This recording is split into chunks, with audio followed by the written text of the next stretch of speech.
started. It looks like we're still not able to hear or see Jonathan from Meriwest Credit Union, and we're still waiting for somebody from B of A, but I think we have, let's see, we have 1, 2, 3, 4 panelists that can start to introduce themselves. Let us know your title. For those of us on the phone, we can't see your name and financial institution, so go ahead and let us know that too in your general role at your bank or credit union. Vanessa, can we start with you? Sure. Good afternoon, everyone. My name is Vanessa Brosis. I am the Vice President of Branch Services here at Starwin Credit Union. A little bit about me. I oversee currently branch operations to include community and business development. Great. Marshall, how about you? Hi, so Marshall Lewis, I'm the head of commercial real estate for Northern California at Boston Private Bank. Been in the industry for, cough, cough, 40 years or so, and I'm based in San Jose today. Great. All right, Javier. Hi, I apologize for the technical difficulties on the video. I am the Vice President of Business Development for Northern California for U.S. Bank.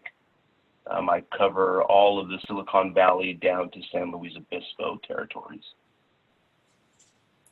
Great. And Hector.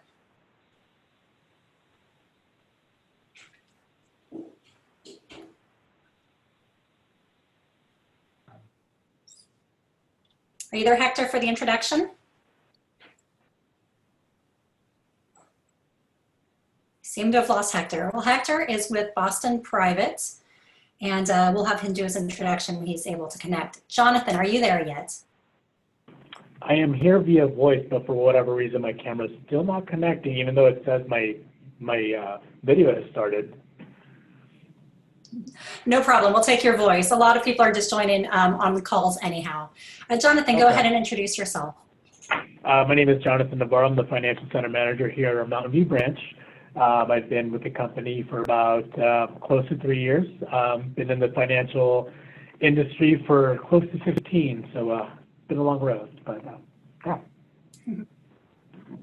Great. And did anybody not do an introduction that is now connected?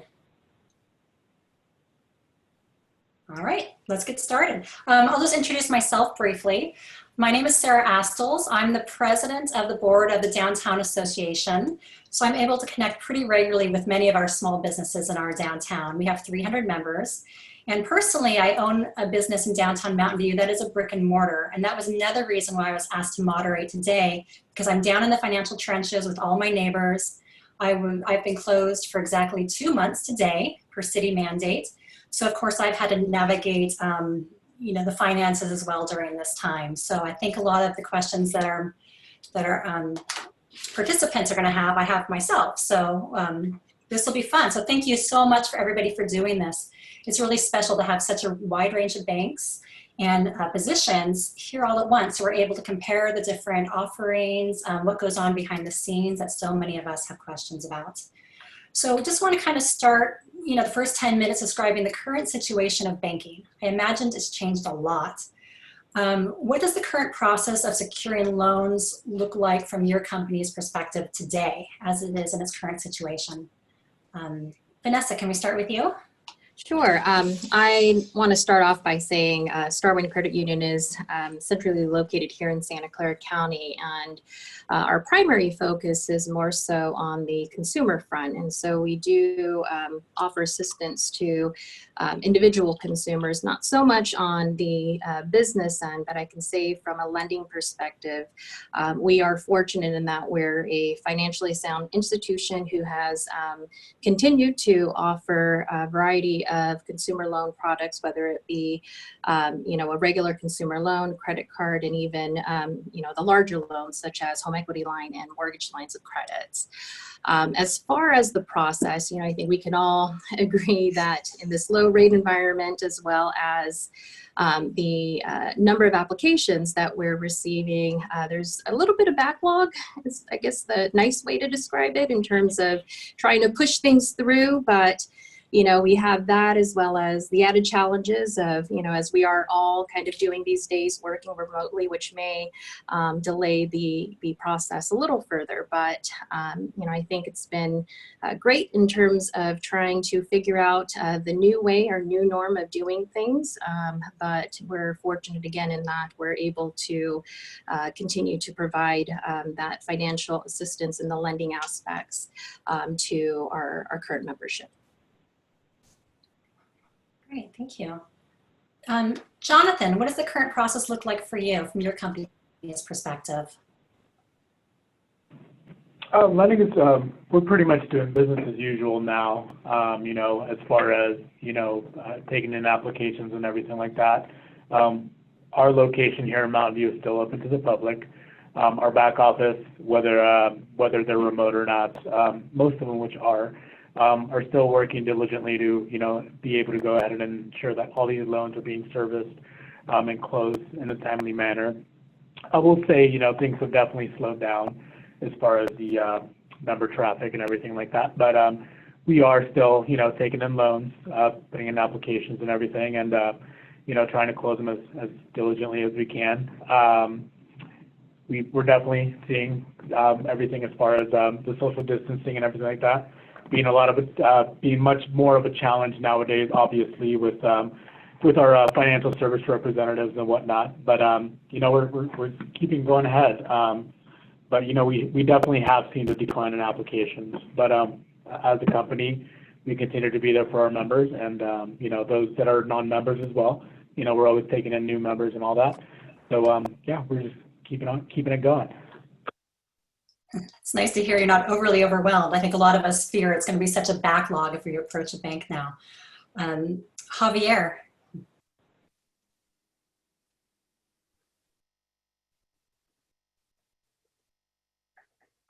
Javier's not connected. Let's get to Marshall.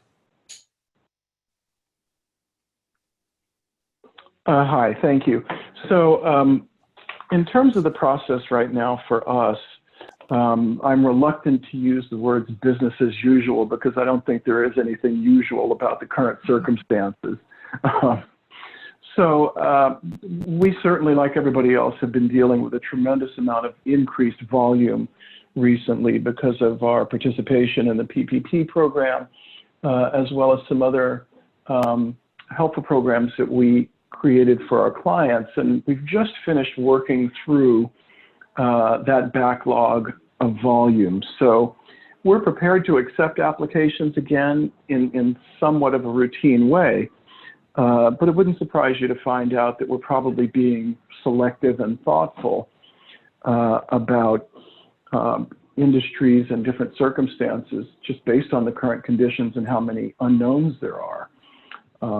So it's changed the kind of content and conversations we're having around appraisals, and I think going forward when it comes to lending to businesses directly, that we're probably going to have to be in a position to create some kind of analysis and forecasting around what we think the future is going to look like.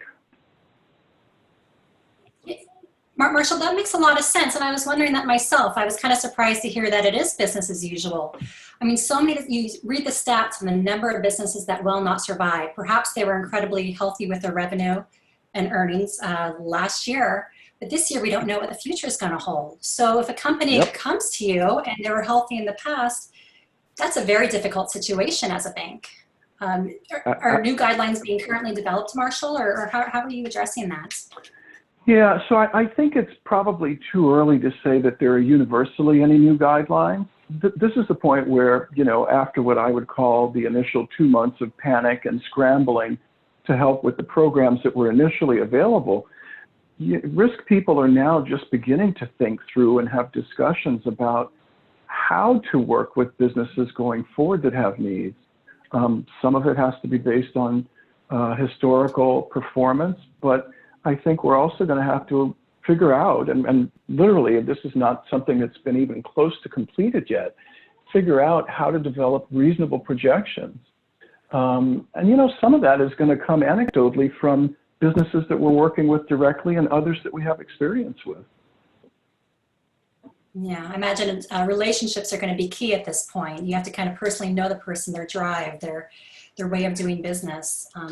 Yeah, I think it makes a difference, and you know, not that this always has not been important, but I would say understanding the character and behaviors of the people we're dealing with, and what kind of resources people bring to the table in terms of potential fallback position. Exactly. Yeah, and I definitely want to get into the collateral question later. I think a lot of us are wondering, oh no, do I have to put my house on the line, or when do I, when don't I? We'll get to that later. Okay. Javier, I see you're able to connect. Do you have any comments on the current situation from your company's perspective? Yeah, we certainly are kind of changing our perspective when it comes to lending, so to speak. So I wouldn't say that it's business as usual at all. Typically, especially in the commercial real estate market, we are asking our appraisers to kind of speak to the COVID-19 situation, where they kind of foresee some of how the tenants' behaviors will change in the future. So we are certainly looking at different sectors differently. You know, obviously retail is kind of going to be the one that will open up the slowest, so to speak. So we are looking at different sectors of the economy and seeing who's going to be able to open up quicker, who's going to be able to kind of facilitate opening. And, you know, the main thing that we're kind of looking at is obviously, I just want to piggyback, is the character of our borrowers. It's very important that they have a strong credit track record with us because, as you know, banks would probably be kind of tightening up in this situation. As the gentleman from Boston Private was speaking, you know, we have been kind of entrenched in kind of doing as many PPP loans as we possibly can. We've done over 75,000 fundings. But when we're talking about, you know, securing loans either through SBA or through our commercial real estate market, or even just our small business loans in general, we're kind of looking at the type of business in a different way. Obviously, businesses that are essential kind of have, you know, an upper hand at this moment when it comes to lending, because, you know, their path to reopening has already been set in stone, and they're already servicing customers at this time. If somebody is closed, you know, for the foreseeable future, or has been closed for the last couple of months, it's going to be hard to determine, you know, their credit worthiness as far as paying back a loan at this point, because there's just so many unknowns. So I think it's important as a business owner that if you can kind of put into place a plan moving forward, or a kind of a scenario where you see your business in the next 6 to 12 months, it's very important to a bank when we're determining whether we can do a deal or not. That makes a lot of sense. Kind of a special business plan to get you through this period of time. Yeah, okay. Let's see, we have, who have we not talked to yet? Somebody joined and they disappeared. Let's move on. I know a lot of people, myself included for the longest time, put in applications and just didn't hear a word. It was radio silence, especially when it came from the SBA-backed loans. What do you see as some of the biggest challenges? Obviously, there was, you know, the volume. Any other comments to the black hole of response that we've been seeing? From any of you? I could speak to that. I think U.S. Bank has done a great job of kind of doing customer outreach when it comes especially to the PPP program. What we did at a bank was a little bit different than some of the other institutions. We actually trained close to 2,000 branch employees and other bank employees so that they're able to actually reach out to our customers directly.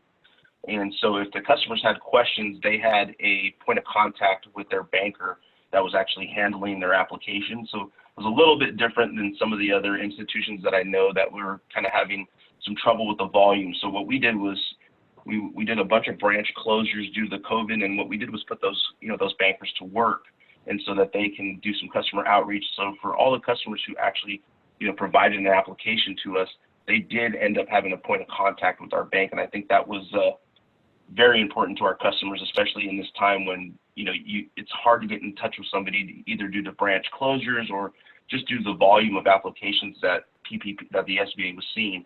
It's important that you had a point of contact at our bank, and, you know, I'm pretty proud of our bank that we actually implemented the system, because, you know, there was a lot of branch closures just due to, you know, keeping.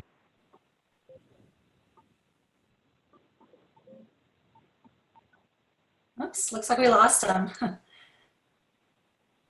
All right, we'll come back and let him finish that thought. Hector, you're now connected. Great. Are you there? Thank you for having, yeah, can you hear me? Yeah, we can hear you fine now. Yes, go ahead. Great. Well, thank you for having me. Again, my name is Hector Gandhi. I'm a commercial lending officer with Boston Private Bank. I don't know if I got the question, but I did hear Marshall's response, and I echo what Marshall had said. Risk is certainly something that we're more concerned with now than ever. And of course, the new normal, we don't know what that looks like. Of course, historical values and credit analysis will still apply. But as far as what the analysis looks like going forward with COVID, I don't know what that looks like. So we're still kind of wading through those waters, but I understand we're going to be very thoughtful and methodical when it comes to that type of analysis. And we'll do our best to understand clients from a perspective of character, as well as all the other tenets of credit risk. I imagine. And there's probably some industries right now which are going to take a little more analysis than others. I would say so. I would say that, there's probably the standard fare of, analysis that's required for every risk associated with a specific industry. But of course, some industries have been hampered more so than others. And clearly that's something that, we have to understand risk in order to make decisions that are effectively enhancing or providing, opportunities for a client in the ways of credit. So, without being specific and without, tearing into one industry versus another, I would say to you that we are very cognizant that specifically some industries have been, I would say somehow affected more so than others. Yeah, I'm experiencing that now with my business. I own an event venue, which is probably about as bad to be in as the travel industry. So it's, it's very hard to navigate the unknown waters. All right, well, thank you all for giving an overall current situation. I want to kind of get down to specifically your company's offerings, because so often when we're with our banker, we stick to our bank, our banker. And I remember just reading the news and being jealous about people that were small banks and getting the PPP loans quickly. I'm with a larger bank and was stuck in the backlog, and it's going to be far beyond PPP, the differences between the different banks. So I'd kind of like each of you to talk about something that maybe makes your offerings different, or maybe special offerings you have in these days. Let's go one at a time. Whoever would like to chime in first, go ahead. I'd be happy to. This is Hector again. I believe what makes our bank special at what we do is we try to understand borrowers' drive and what their intent is as a client. What is your why, if you want to call it that? That's our slogan, by the way, at Boston Private, the why of doing what you do. And, everybody has a different why as to why they're in business or why they do this. I'm always of the mindset that clients are not in it for a paycheck, but rather to build their personal net worth and to pass on something meaningful to generations that come next. And of course, we want to understand that about our borrowers and our clients. So we want to understand what your why is and what drives you. And then try to understand, where you want to go with the business and how do you get there. That's another part of our sort of offering that makes us special. Yeah, we have the standard fares of lending, the lines of credit, the loans for commercial real estate, for owner-occupied or investor.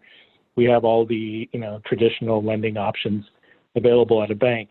But again, what makes our decisioning and helps us provide guidance as to, why we want to do business with this individual or family or client or business, it's because we want to understand their why. That's what we're in it for. Thank you. Anyone else on that question? Current offerings, what might make you different from the other banks or lending institutions? I guess I could speak for Starwin again from the consumer perspective. We do offer an array of products and services to assist on the consumer front. And I can say, you know, we are an organization who will always look at our membership and do what we can to assist, whether it is, you know, a loan application that's coming through, and really taking a look at the whole picture. But we do a variety of things in terms of supporting the communities, and we're fortunate in that we haven't had the need to close our branches, and you know, our doors have always been open since the very beginning of this whole pandemic process and the shelter in place. But one thing that I love to call out to you know, everybody is just, we do have a number of assistance programs, which I think, you know, is very important these days, from even at your employee perspective, one of which was actually featured last year with the Wall Street Journal, and that's our loan modification program, where individuals who have a real estate loan with us are able to pay a small nominal fee, and what that allows for them is to basically adjust their rate to what it is currently today, and you know, it makes it a more simpler process versus having to provide proof of income, doing an appraisal, et cetera, et cetera. The property is with us, the relationship is with us, and we want to make sure that we provide that value and that convenience and continue maintaining that relationship. And so it's certainly something that, again, going back to the lower rate environment, it's been you know, well received and taken advantage of from our membership across the board, and so it's worked well for us. Every little bit of savings definitely helps now. Definitely. Javier, I see you're on. You're back. We're just talking about things that make. No problem. We're all figuring out the technology here. Sorry for the sporadic conversations, everyone who's listening. Javier, we're just talking about what might make your bank different. Any special offerings that might be different from other banks? So if you have a current loan with us, we are doing loan modifications. We also are doing deferred payments, and that's for, you know, all of our products across the line, whether that be an equipment loan for your business or whether that be a commercial real estate loan. We certainly know that people are having challenges, and so we're trying to kind of tailor each individual's loan and kind of modifying it in a way that makes most sense for both the bank and for the customer. So we're basically doing. He was such on a good roll. Sorry, everybody, for the technical difficulties. We lost you, Javier. Can see you, can't hear you. But yeah, no, the loan deferment, interest rate adjustments, incredibly helpful now. Are all of you SBA lenders? Actually, say no if you're not. I am assuming you all are. No. Yeah, we definitely are at Boss President. Okay, great. Do any of you have special grants available? For example, grants for businesses that maybe have less than 20 employees, or have you seen special things like this pass through your bank? Didn't think so. That was a wish list item. Question, so when getting a new loan, total debt is factored in. But PPP is largely forgivable. In your loan calculations, is PPP still factored into total debt? Any of you can answer. This is Hector again. So I think we are going to be considering the PPP exposure as part of the credit, total credit debt that a client has, primarily because we still don't know what the guidance is from the government as to what level of loan will be forgiven, and certainly that's going to play a role in any other, you know, credit that a borrower may have with the bank, specifically business credit. So yeah, I think it's going to be a part of the calculation as far as exposure goes. As far as your question prior about forgiveness, I mean, are any of the attendees aware that the SBA is offering what seems like 6 months worth of payment forgiveness, and also and that applies to both SBA 7A loans and also the 504 program. I'm not sure if any of the attendees are aware of that, but there's some real compelling reasons to borrow utilizing the SBA guarantee, especially with the last stimulus package, or sorry, the package that was recently passed, which essentially part of the package was to pay for 6 months worth of payments for the SBA guaranteed loans. 7(a) guaranteed loans, and also provide clients who either haven't bought a purchase or haven't purchased a commercial owner-occupied property, or or already has one and they have a SBA debenture, which is typical of a 504 loan. The 40% second would essentially be handled by the SBA, and that loan is essentially 6 months where the payments are being forgiven. So it's a compelling time to borrow utilize the SBA program, that's for sure. No, yeah, those are wonderful programs. Thanks for highlighting that. I didn't want to get too much in the nuts and bolts of some of the SBA loans just because there's a lot of information out there. I kind of want to get into behind the scenes. That's some great top level information, and hopefully everybody's taking advantage of it who can. You know, me personally, I applied for the EIDL, the Economic Injury Disaster Loan, nearly 2 months ago. I didn't hear a thing until about 2 days ago. I thought, okay, maybe it got lost. You know, maybe I'll never see it. So hopefully that's good news for everybody listening. If you are waiting for one, it sounds like they are coming through. I don't know if any of you can comment on that. Are you seeing loans? Is it kind of catching up now? Are you seeing more of your clients have some of these SBA loans coming through? I'm not sure if you can hear me, but yes, we have seen. I've had both customers receive PPP and EIDL. The EIDL has taken a little bit longer. We've had some similar experiences that what you've had. They've kind of sent in that application and it's kind of gone into a black hole for a while. But we have been seeing that customers have been getting responses recently. So I think that is starting to ramp up. I've also seen customers got in early for the EIDL and was able to obtain the $10,000 funding immediately. So I think maybe the SBA workload is just kind of overwhelming for them, and I think they're kind of working through that. And so I would just kind of be patient at this point if you did apply for it. That's great advice, and that's very helpful too. It felt like a black hole. I feel like so many of us business owners were applying to everything under the sun, and just there was nothing, no word, no confirmations in the email. So it's nice it's finally catching up, and I think at a much needed time after being closed or limited for 2 months now. We just had Kasiri of, am I saying your name right? You sure did. Okay, from Bank of America. She just joined. Give us a brief overview of your role at Bank of America and perhaps some unique things that your bank is doing at this time. Okay, once again, my name is Kasiri Tinsu. I am the Financial Center Manager for Bank of America down in downtown Mountain View on Castro Avenue. I have been with the bank for nearly 16 years, actually this month. And I've been a part of the Mountain View main team for almost 2 years here.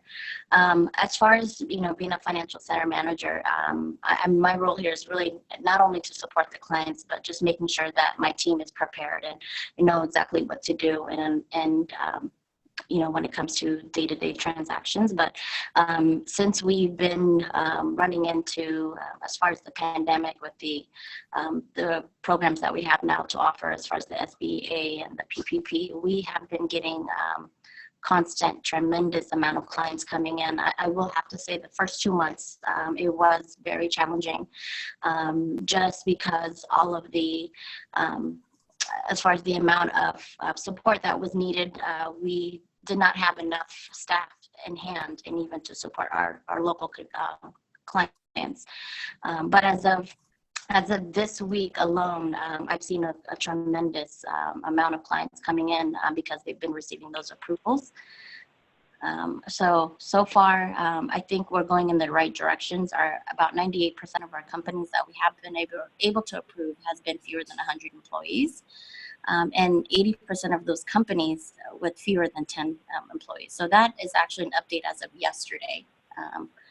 But I will have to tell you, there was a lot of challenges in regards to, what's the next step? When will I hear about the approval? And from the financial level, because we are not actually taking the applications in the financial center. We were getting supported from Interlink, which is a third party that's helping us. It was challenging the first 2 months, I do have to say that, but we're moving in the right direction. Great, thank you, Kasiri. All right, I was opening this up because you all keep disappearing on me with your video and audio. Have I missed anybody as your panelist who's now online that wants to chime into anything that we've talked about that we may have missed? to date?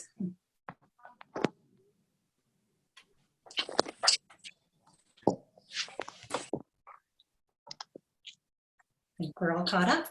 Sorry for the pauses, all you listeners. I'm trying to give people a chance to unmute and get online as we navigate the technology. Let me open this up to all of you as well. New applicants. I know during this time it's been really hard to get into a new bank, to build a new banking relationship, especially probably when applying for some of the more in-demand loans such as PPP. Is that still the case, or are you seeing that open up a bit? Marshall, can you comment on that? Yeah, specifically with regard to PPP, and Hector's really our expert on this, but I think I can answer this. We have still continued to reserve those applications for our existing clients. Okay. Jonathan, what about at Meriwest? Yeah, it's definitely been a challenge gaining new members. Most of our PPP loans were going to our members. We did open it up to non-members, but at this moment, we've actually closed that off. We've actually reached our capacity with PPP loan applications. And basically, the strategy of that was basically we didn't want to overcommit, underdeliver, but we've definitely seen a lot of the PPP loan funds actually go out to our business owners, which is always a great thing. Great, great. Yeah, Vanessa? Are you accepting new clients? We are at this time. Unfortunately, in terms of the PPP process, we aren't able to provide that services at this time, but we are more than willing, again, from a consumer front, able to assist new memberships. So a lot of which has been coming in online, occasional few trickling in through the branches, but we do welcome anybody as a member. So. Great. And is U.S. Bank any different, Javier? Yes, we are different in some aspects. We were one of the first banks to offer PPP applications to non-banking customers. We are continuing to do that, and we're still accepting applications as of right now.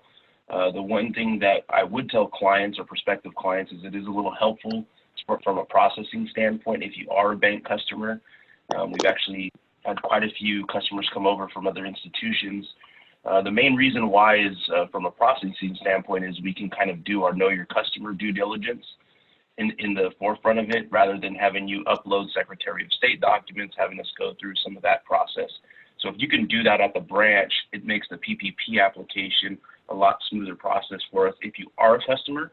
I've had quite a few customers who are not customers that we were able to actually fund, whether they be at Wells Fargo or Bank of America. We are certainly doing applications for other institutions' customers, and we will continue to do so.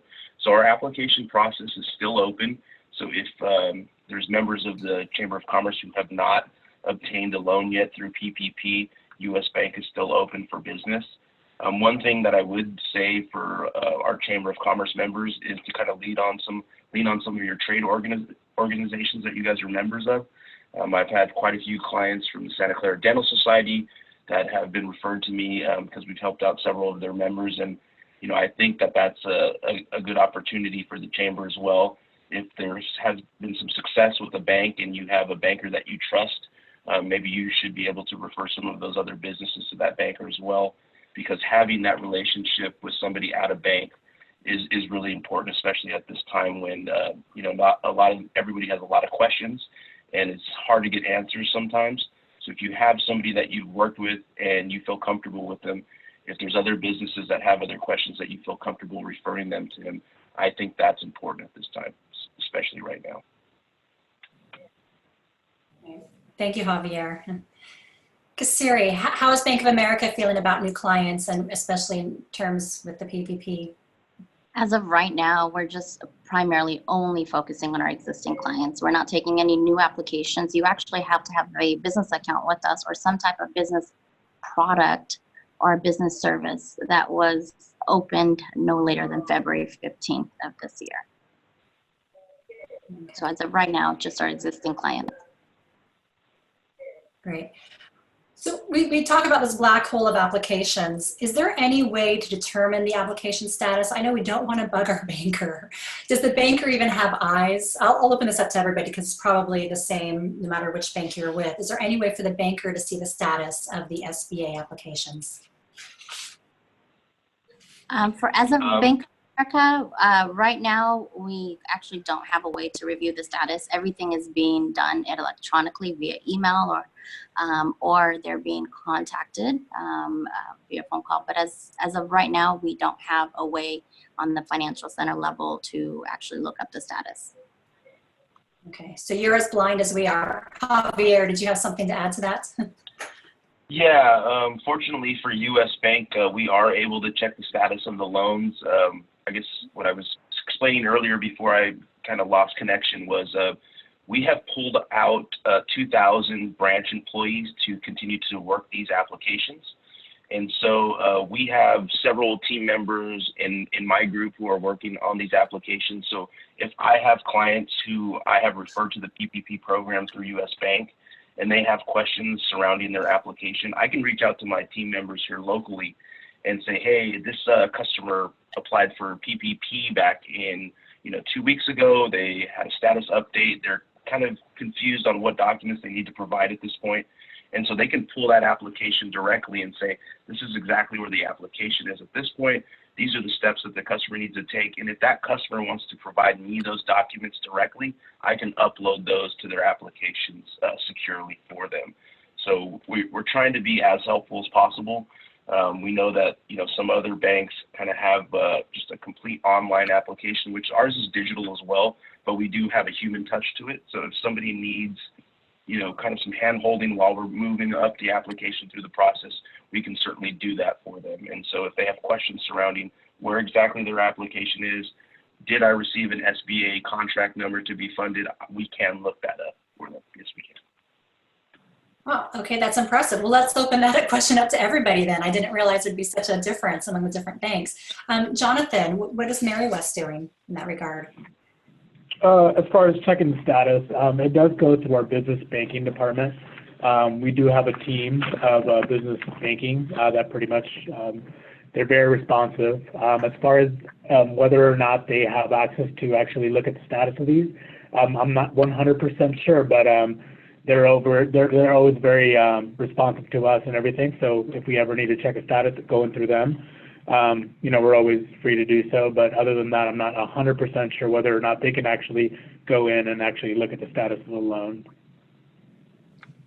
Okay. Hector, what about Boston Private Bank? So similar to Javier, we actually have the very same strategy as to how we process these requests. Keep in mind, we do about 2,500 commercial loans a year. I might be off a bit, but around there. And essentially, we did about that many PPP loans in less than a week and a half or 2 weeks. And we really wanted to drive home the fact that we were a relationship-based bank, and if you were a current depositor or borrower, and with the bank, that you would get priority. So we focused on our existing clients of the bank, and we funded 100% of their loans requests. So we feel proud of that. Unfortunately, as the process was not typical of our typical SBA volume, so we had to ad hoc a team, essentially, like Javier said, they did over there at his bank. We took branch personnel and other individuals in different departments, and we created three sets of teams that essentially process these requests. So we could give you insight if you have a relationship with your existing either deposit person or lender from the bank, and ultimately you could get some insight within a few hours. We're all connected by email and so forth. So we feel very comfortable giving that information out to our clients so that they're aware of, one, that their application is being worked on, and that was primarily the biggest frustration for all of our the clients that I've spoken to, and of course prospective clients. They always felt like their bank wasn't giving them any information. And the best part about Boston Private is a client can call me or text me or email me, and we can get that information right back to them as quickly as possible. So that information is constantly moving through the process. I gotta say, I'm very impressed. Every business owner I've been talking to just has no idea the status, and apparently been banking with the wrong banks. This is really reassuring. Vanessa, how about Star One Capital? Or sorry, Star One Credit Union, sorry. At this time, we don't offer the SBA lending at this time, so. Okay.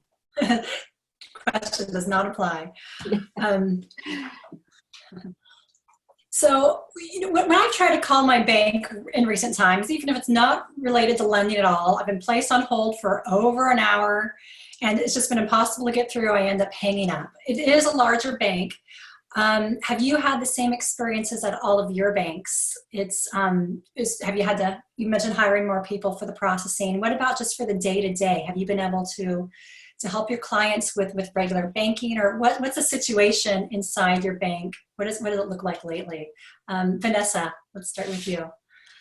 Kind of on the lines of what some individuals had mentioned, we're getting creative with the resources that we have. And so there is a shift right now with branch employees kind of learning different aspects of the organization to support overall operations.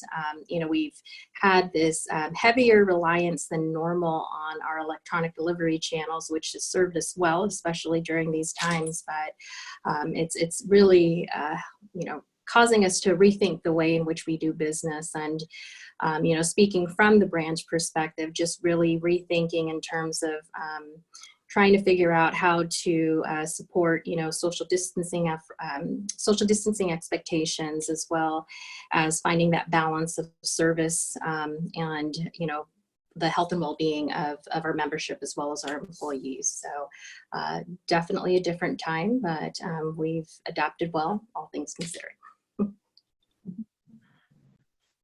Great. Desiree, is it chaos or is it under control? How's Bank of America looking?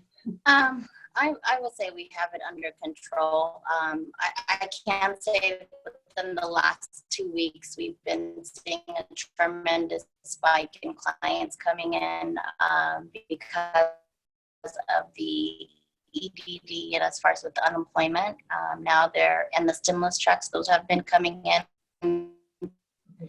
Oops, we're losing you a little bit. Can you took in extra precautions, our employees and our clients. Yes. So in regards to, measures that we've taken in the financial center, not only to protect ourselves, but our clients as well.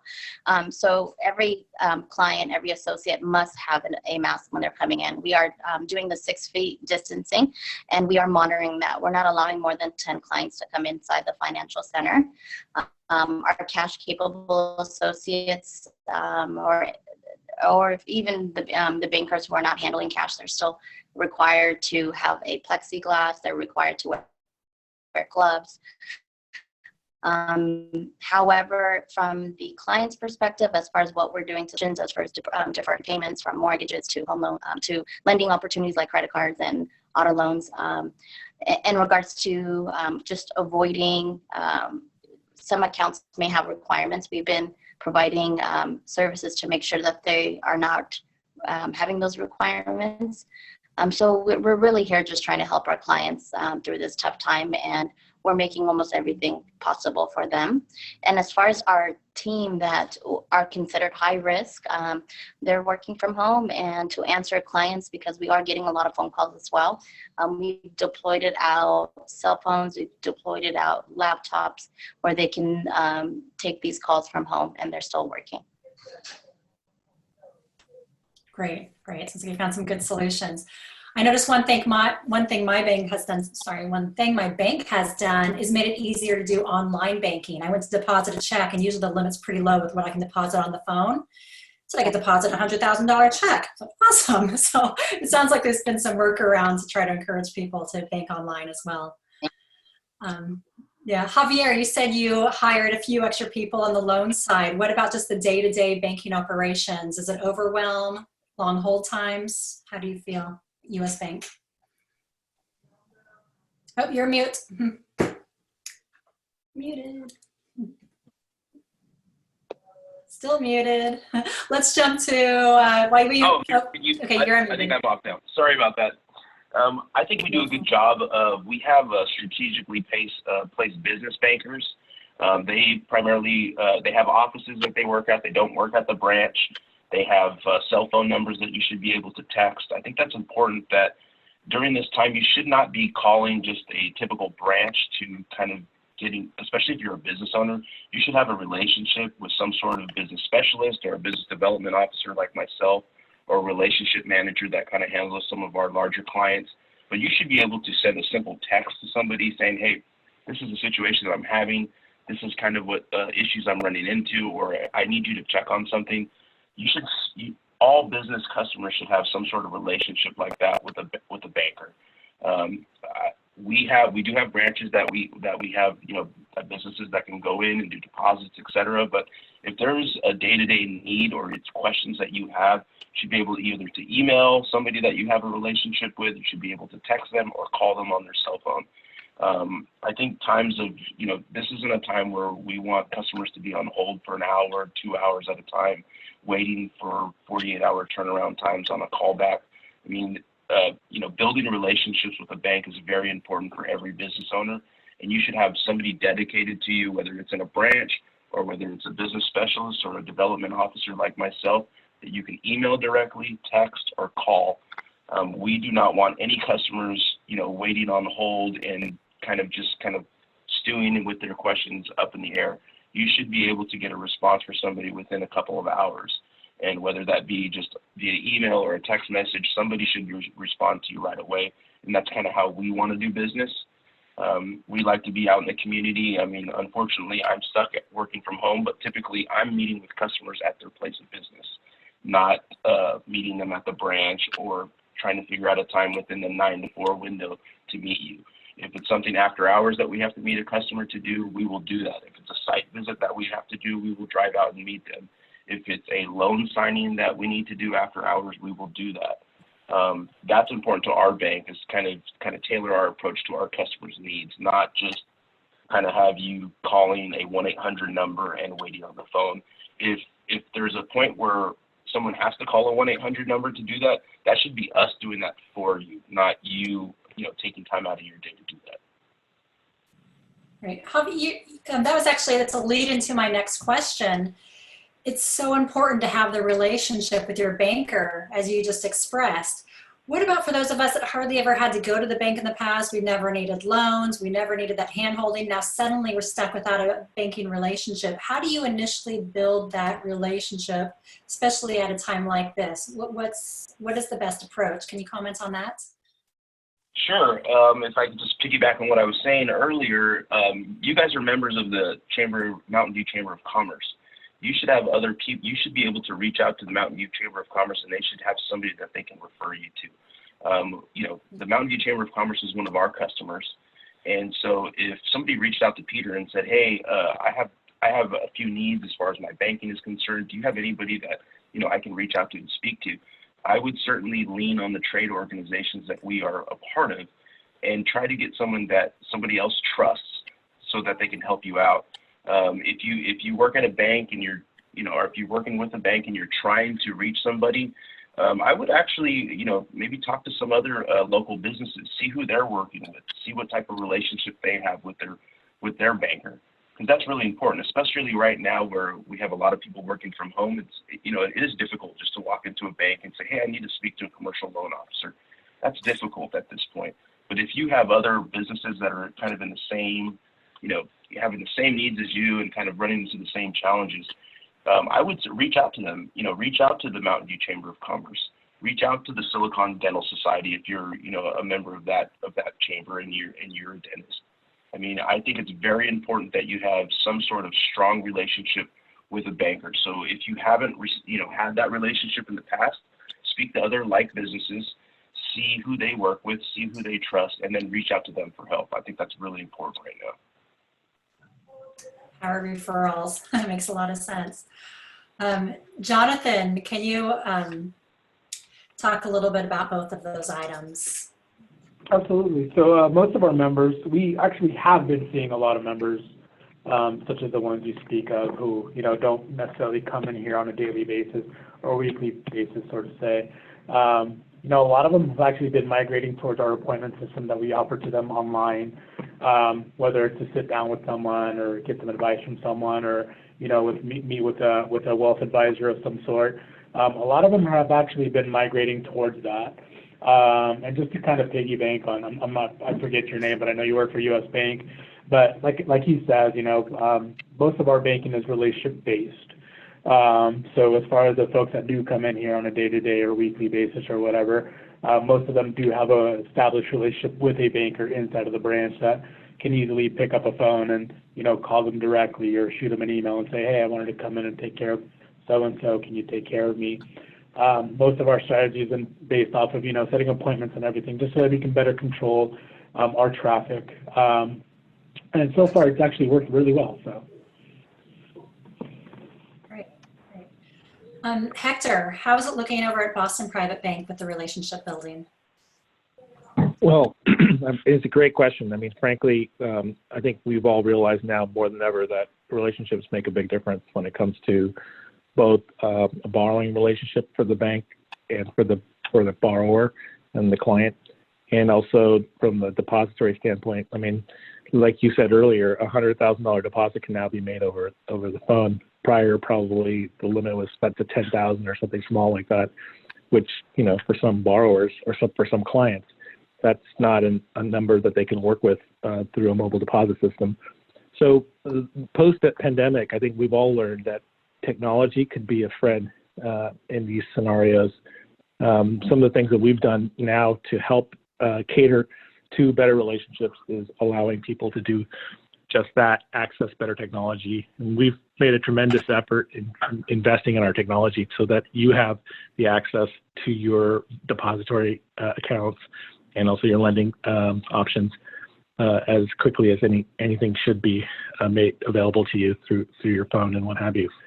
The other thing I would like to point out is, as a private bank, as a small bank, we know our clients. We get to know each of you and potentially prospects as well. We know who we do business with on a personal level, and we also know the clients that we want in our bank. And of course, we have relationships with our existing clients on a day-to-day basis, from depository to seeing you at your business to anything that gives us the opportunity to interact with you.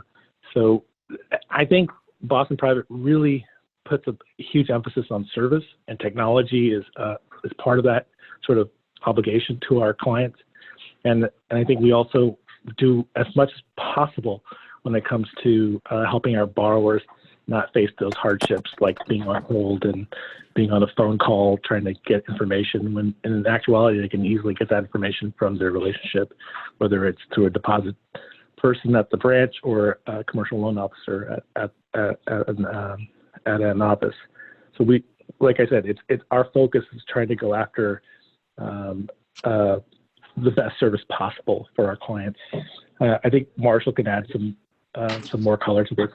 Marshall, you there? Yeah, and I'll just a brief comment, Hector, in terms of business owners evaluating banks that they're going to do business with and where you want to build relationships. I think going forward, there's no question that a lot of those conversations are going to be about having access to credit. And I think it's been reiterated multiple times here so far about how important the relationships are. The other thing I think that's really important right now in terms of understanding what that relationship can do for you is really querying that relationship that you're considering about what the approval authorities are and what the process is for getting approved, who has input, who has the authority to do approvals, so that you understand how many levels or processes your requests may have to go through. You can have a great relationship with someone who really has your best interest at heart, but depending on what institution you're dealing with and what their policies and procedures are, that person could have limited influence on the outcome. So I think as a business owner, you want to understand that and have some assurance that you're working with somebody who has either authority or access to authority over that thing that you have an interest in. Yeah, it's a great point, Marshall. I've noticed talking to my banker, they have to get approval from somebody, has to get approval from somebody, and it just goes on and on. Good point. I've always kind kind of tending to go to the big banks because of the advanced technology. I can do everything on the phone, but we're really learning the importance of having the balance, not only the importance of the technology at this time, but also the relationship with your banker. So yeah, I'm jealous of some of your banks right now. Yeah, I mean, if I could right add, now. Go ahead. Go ahead. Yeah, if I could add something to that too. Sometimes I think we tend to make the mistake of chasing what we think is the cheapest rate as well. And I think that people kind of leave themselves short in that situation. I think if you can find that right relationship, where you have both the access and the influence you need to get things done that you want to accomplish, the rate should almost be a secondary consideration. You know, it's the ability to have what you need delivered that should be the most important thing, and whether or not it meets your need. So as a business owner, I would almost begin, especially now, setting aside the consideration of whether or not one product or another may be a quarter of a point or a half a point different. Yeah, good advice. Want to move on to talking about personal guarantees, collateral. I know as a business owner, you know, I'm always wondering, when do I need to tie my home to this business? When is the business, you know, healthy enough that it can be standalone? And I think especially right now, it's a very crucial time. We're seeing, you know, whole new ways of analyzing credit worthiness. And I'm assuming that a lot more right now, it is having to be personally guaranteed or tied to collateral. Are there certain guidelines that your bank has for determining which direction to go with that? Vanessa, can we start with you? Again, from the business perspective, unfortunately, you know, our collateral typically is on the auto lending front, as well as the real estate piece. And so if the need for collateral is there, we do, you know, we'll discuss those options with the members and, you know, provide them with the best loan product to assist them with their lending needs. Okay. Marshall, what about Boston Private Bank? Are there certain rules of thumbs when you need to put up personal collateral or personal guarantee, or when can the business stand alone? Yeah, I'm going to let Hector address that one for us. I lead the commercial real estate business here, so that's 100% collateral. So sorry, Hector. Yeah. Sorry, Hector, go ahead. No worries. Ultimately, when it comes to personal guarantees, you can assume that for a vast amount of borrowers, a personal guarantees can be required.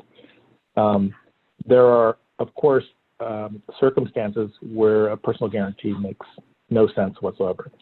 I'll give you a couple of examples of where personal guarantees really don't make a difference.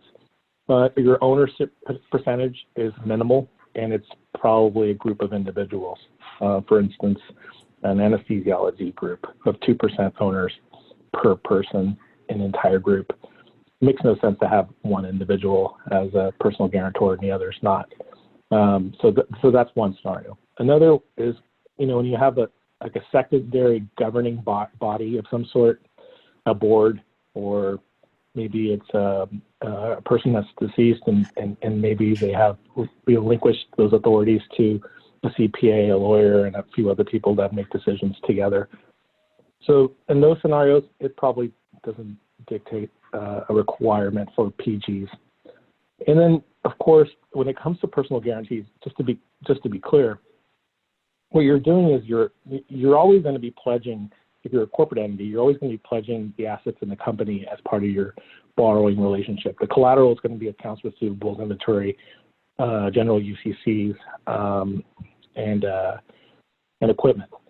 And traditionally, when that's the collateral, having a personal guarantee, essentially what you're saying is that in a bad scenario, a scenario where, you know, your business should fail, then what you're going to do is you're going to help the bank be whole by either helping with the sale of those assets or what have you.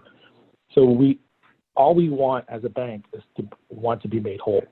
So personal guarantees, I mean, it gets a bad rap, and I can understand why in precarious scenarios, but for the most part, I think it's not a big issue for us as a lender to determine if it's necessary or not. It's just a matter of understanding what's at risk for us if we don't have a personal guarantee.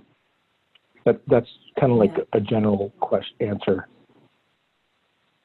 So let's use an example. Let's say there's a restaurant in downtown Mountain View. It cleared $500,000 last year. It has a $750,000 in assets, but it's currently closed. The future is unknown. Would you be a little more apt to ask for, their personal guarantee as opposed to last year when business was strong? Assets are the same on both sides. Even prior to COVID, I would probably require a personal guarantee because of the nature of the restaurant business being what it is. On the other hand, I don't know anything about the ownership, so I don't know who the management is and how they operate as an entity and as a group and as a company. So I would say to you, there's fundamental differences.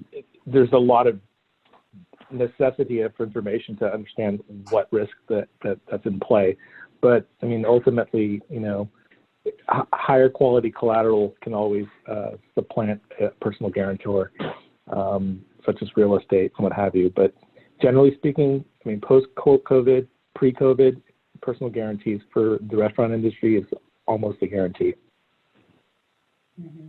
But again, I noticed you touched on the importance of relationship. We keep coming back to relationship and knowing the person as an individual and trusting their business operations and business sense. For sure. Yeah. Let's see. Javier, any comments on that? I would say typically, probably 85% of our loans are going to require some sort of personal guarantee. I know that you mentioned, using your collateral as a house. We would only do that situation if it's an SBA loan that, has real estate involved in it. If you have less than 20% ownership in an entity, or let's say there's, 10 partners who are buying a piece of real estate, no, we will not require a personal guarantee at that point.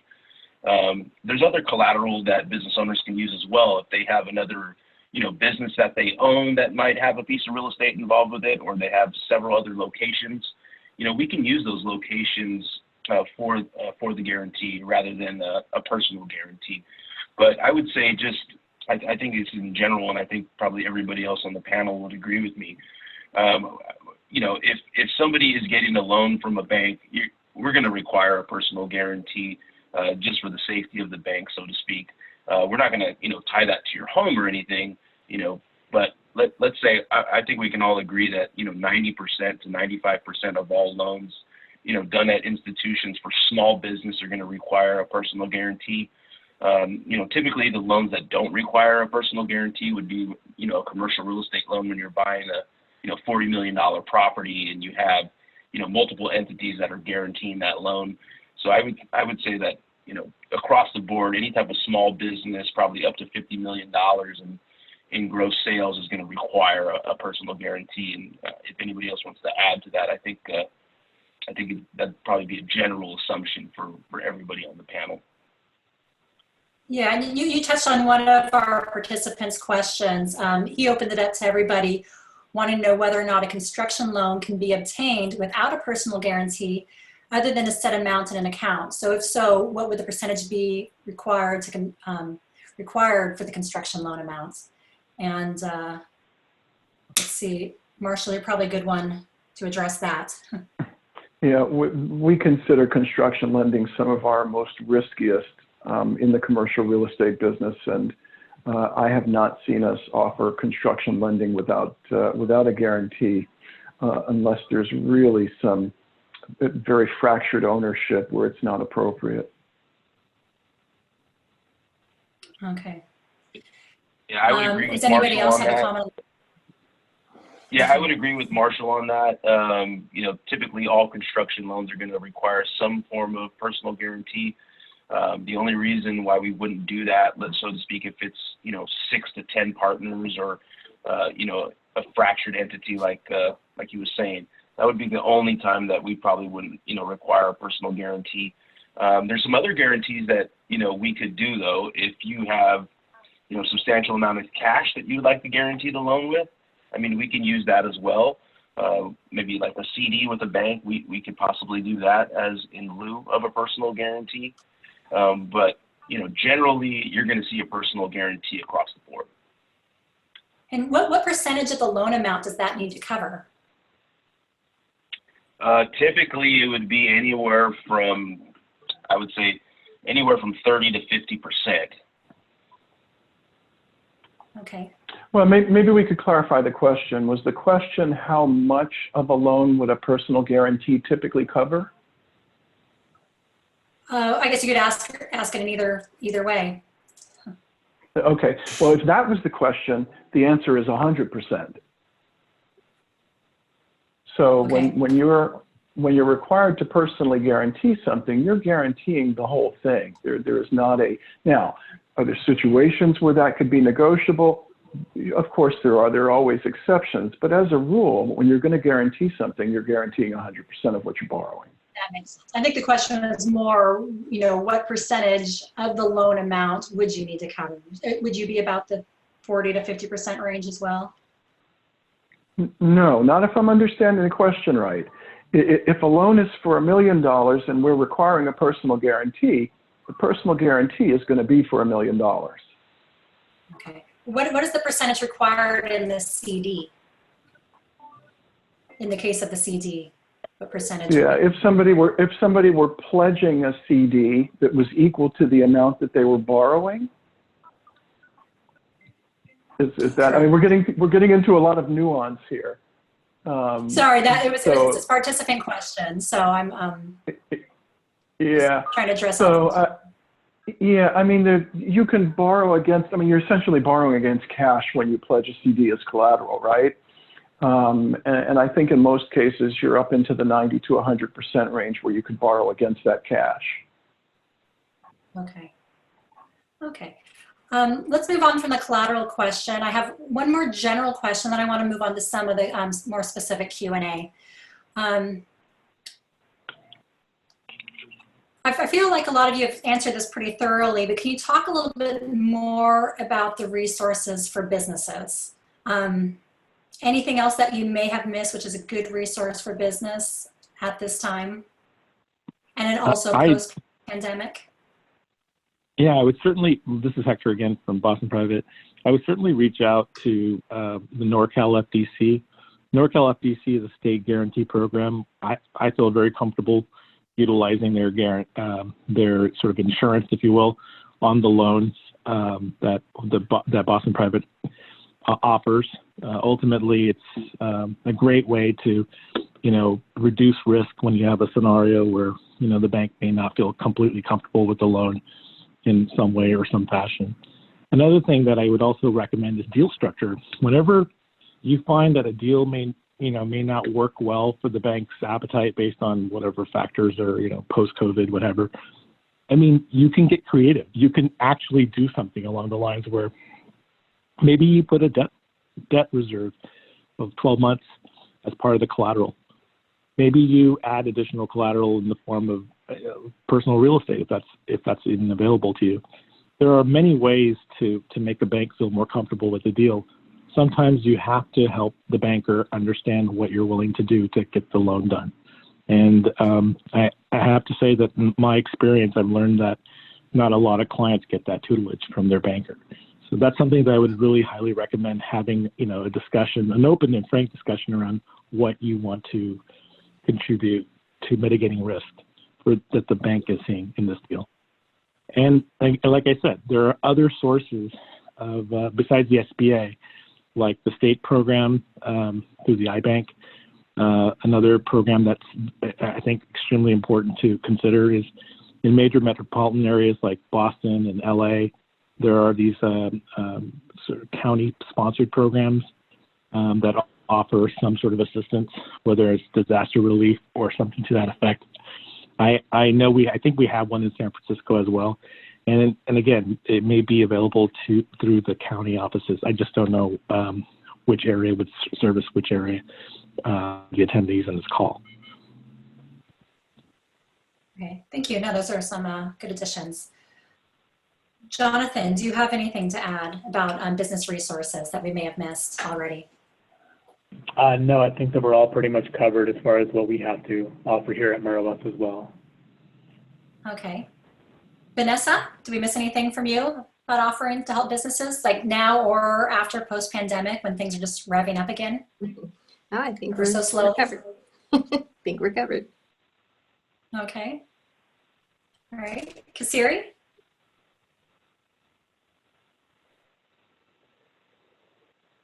No? Javier? I would agree that you should look to local governments and county offices for some local programs. They tend to be rolling those out slowly.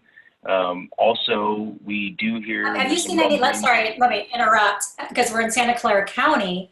I've searched Santa Clara County specifically, and Mountain View has offered little business loan. I haven't seen any in the county. Is there any that we should be aware of that you know of? I don't know anything specifically of Santa Clara County yet. I was actually speaking about the Mountain View loan program that recently rolled out. We do hear that there's some rumblings within the SBA that SBA is going to be rolling out a new program. You know, if Congress can get behind it, they're possibly going to be waiving the 2% SBA fee. There's other percentage-wise as far as loan to value. They may be changing that in the future as well. I would say, you know, stay informed because there's going to be a lot more programs rolling out. I was looking at one of the Q&A questions. It said, do we know anything about the Google Small Business that said that they were going to be, you know, lending up to $200 million? I think those programs will be ran through local governments, not through banks, so to speak. So I would just keep my ears and eyes open, make sure that you stay informed with your community, some of your county supervisors and other people here in local government to make sure you have all the most up-to-date information, because that's going to be critical to small businesses. Because when these funds become available, you know, everybody is going to want to apply for them. If you have the ability to get information earlier, it's going to be critical for you to get the funding quicker. Good advice. Vanessa, do you have any further comments on local programs or programs your bank may have for now or post-pandemic for business supports? No, not at this time. All right. I want to go over to the Q&A. We have a couple questions. The first question is actually one I had myself. There's a lot of ambiguity with things like the PPP loan. They didn't spell everything out. For example, is the payroll, is it cash or is it accrual? If we can't find the answer anywhere, my assumption is probably the best thing to cover ourselves is to email the banker our question because at least it's in writing. Can any of you speak to those ambiguities or to that question specifically? This is Hector again. Frankly, you know, we were, you know, informed that it's probably best not to get into the weeds of the details of the PPP program and with each borrower, frankly, because we as a bank don't know. And what we are told on a Wednesday changes on a Thursday or a Friday. So the information is constantly fluid and it's constantly changing. So I've been referring clients to the SBA website. I've been trying to keep myself up to date with all the latest PPP information so I can give that relevant information over to our clients and borrowers. But at the end of the day, I mean, the information, like I said, changes day to day.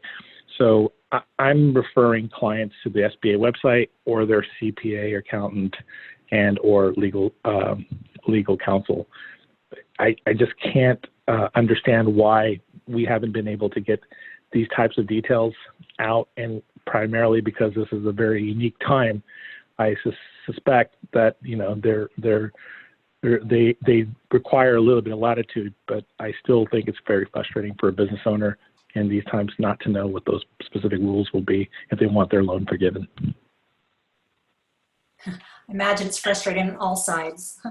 It still feels like just to cover ourselves, to look like we're looking into it, perhaps sending an email, getting something in writing that we acknowledge the ambiguity, we're doing our best to address it.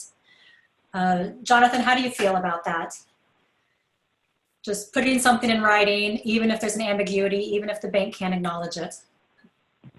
Absolutely. I mean, that's definitely your best source at that moment, just reaching out to us and, you know, just getting something in writing as far as, the clarification and everything that you need. Whether it's from us, speaking from a Meriwest standpoint, if you need any kind of clarification or anything like that from our business department, you can reach out to me, and I can always CC our business specialist on there. And if you need anything in writing, they'd be more than happy to provide that for you. Great. Javier, do you have something to add? I see you reaching forward. I think there's going to be ambiguity through both sides, but I do think from a small business standpoint, it is good to kind of ask those questions in writing. I mean, the bank, so to speak, is probably going to give you an ambiguous answer right now because we don't have all the rules, as the other gentleman on the panel was saying. We have been funding accrual accounting businesses. We've been funding cash accounting businesses, but what I would suggest is that the Mountain View Chamber of Commerce maybe put together a panel of CPAs and tax advisors to ask these questions to, because us as bankers are not going to have the most up-to-date information for you guys. It was kind of a very quick rollout for the SBA, so we know that there's plenty of questions.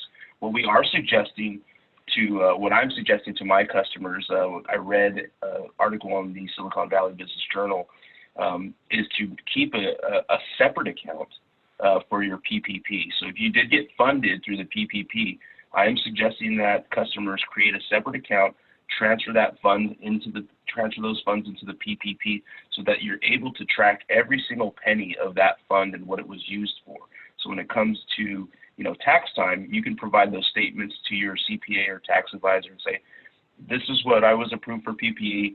This is the account that I used, and this is everything that I've used it for. So you're not commingling your funds, and then it becomes just a nightmare for your tax advisor or CPA at the end of the year to kind of see exactly what the PPP was used for. Because if it's all in your operational account, it's going to be very difficult to kind of pull each transaction out of that operation account and kind of maintain exactly what it was used for. I think it's very important to kind of separate the PPP funds from your operational accounts at this point, because it's going to be very helpful to your CPA at the end of the year to do that.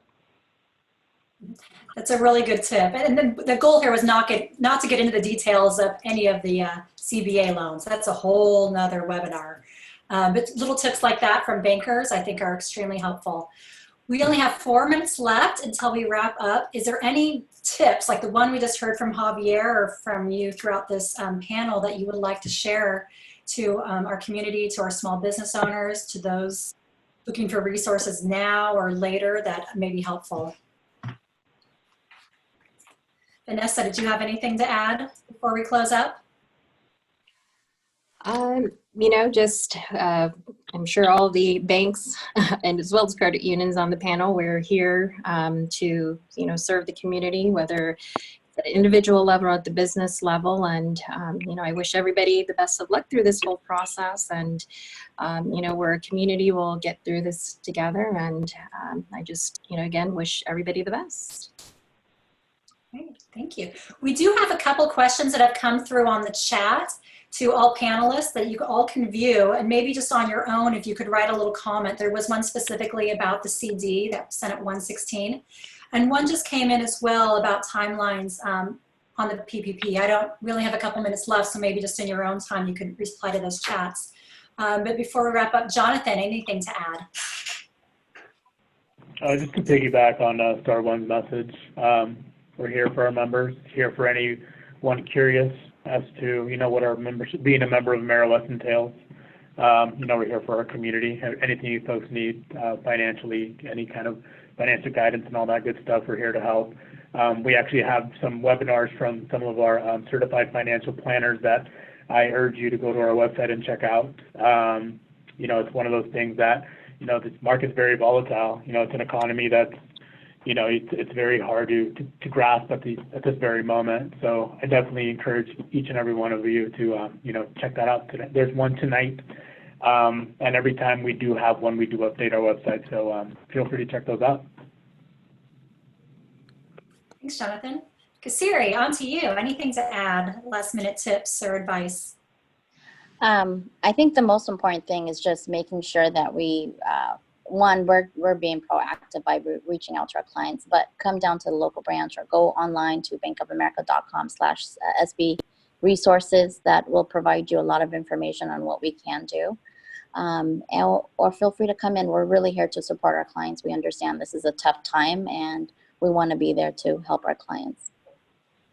All right, thank you. And thanks for joining us. Marshall, on to you. I'm going to defer to Hector for any final comments on the part of Boston Private. Hector? Well, I mean, I certainly believe that these are some extraordinary times. I definitely believe there's a lot of information that needs to be disseminated as quickly as possible. And yeah, unfortunately, the information is going to be through the news and some of your business news sources that you would traditionally get it from. And I'm encouraging people to stay tuned to that information. Definitely go to the SBA website because the information there is pretty new and relevant. And I certainly think you should contact your banker, get to know them now, and build that relationship so that way you are in the know when it comes to the information that they know. I think it's incumbent upon all of us to start building relationships with our clients. So I still believe equally that a client needs to reach out to their banker and start building that relationship now. It's just a key to your success, key to everyone's success, and keep your bankers informed with whatever hardships you're finding in your business. If you have a loan with the bank, let them know that this is going to be a hardship. I will not be able to make payments. Get ahead of it. Don't be on your heels, and stay in touch with your bankers, with your neighbors. Keep the contact. It's a key part of our success, and it'll help us get through this very challenging time. Thank you. Thank you all so much for being here. I just want to add before we leave, for all of the participants listening, to also ask the Chamber how the Chamber can help you. Peter and Dawn and Courtney have been great with sending regular announcements and links to all kinds of business support as well, but do specifically reach out if there's anything that was missed or if you thought of anything after this session today. And again, thank you all of our panelists. This is really special to get all the banks side by side and compare. I've never seen this done before. So thank you all. I guess we'll sign off now. Yeah. Thank you. One thing before we leave, I'm happy to share my contact information with any of the Mountain View Chamber of Commerce members. I'm part of the business development team, so I'm part of the community as well. Trustee at the Fraternal Order of Eagles, downtown Mountain View. So if you guys have any questions, you can reach out to me via LinkedIn. I'll give Peter my contact information so he can share with anybody who is on here. So if you have any questions whatsoever, feel free to reach out, but please stay informed with both the Chamber, your bank, the CDC. Every opportunity that you have to get more information is better for you guys. So if you have any questions directly for us, I'm happy to share my contact information, whether you're a customer of mine or not. Thanks so much. Thank you, Javier. All right. Our BIP trial online is adjourned. A little technical difficulties. Thanks for hanging in, everybody. Bye-bye. Thank you.